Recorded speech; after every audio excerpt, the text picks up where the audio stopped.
2024 म्हणजे गेल्या वर्षी नांदेडमध्ये पूर आला होता, पूरग्रस्त परिस्थिती निर्माण झाली होती। त्या पूरग्रस्तांची सर्वेक्षण तिसऱ्या सर्वेक्षणाची यादी माझ्या समोर आहे आणि या तिसऱ्या सर्वेक्षणामध्ये 12,772 आणि 2,115 अशी एकूण 14,887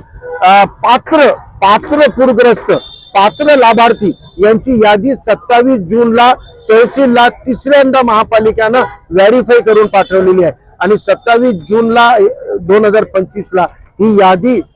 तहसीलला मिळाल्यानंतर जून महिन्यापासून आतापर्यंत गेल्या वर्षी आलेला निधी जे पेंडिंग आहे, जे ट्रेझरी मध्ये पडलेला निधी आहे, फक्त एक क्लिक करून या लाभार्थ्यांना द्यायला पाहिजे होता। गेल्या वर्षीपासून आमचे तर तसे डझनभर पाठपुरावा आहे, पण 21 ऑगस्टला आम्ही सांगितलं होतं की जे 18 ऑगस्टला अतिवृष्टी झाली त्यामुळे जे लोकांना नुकसान झालेलं आहे, लोकांना तात्काळ जुने पैसे तर द्या, म्हणजे नवीन सामानाची बांधाबोधी करून त्यांना कुठेतरी आश्रय शोधावा लागतो। गेल्या वर्षीचे पैसे तुम्ही दिले नाहीत तर त्यांनी कलेक्टर साहेबांनी 8 दिवसाचा वेळ मागून घेतला। त्यानंतर आम्ही 30 ऑगस्टला विनंती केली, तेव्हा म्हणले की 4 दिवस द्या। नंतर 8 सप्टेंबरला आम्ही निवेदन देऊन 1 आठवड्याचा वेळ त्यांना दिला होता की 15 तारखेपर्यंत तुम्ही किमान द्या, परंतु आजकाल खोके संस्कृती जेव्हापर्यंत आली, लोकप्रतिनिधींचा वचक प्रशासकीय अधिकाऱ्यांवर राहिलेला नाही, त्यामुळे हे प्रशासकीय अधिकारी जाड कातडीचे झालेले आहेत आणि म्हणून त्यांना तर आपण काही इजा पोहोचवू शकत नाही,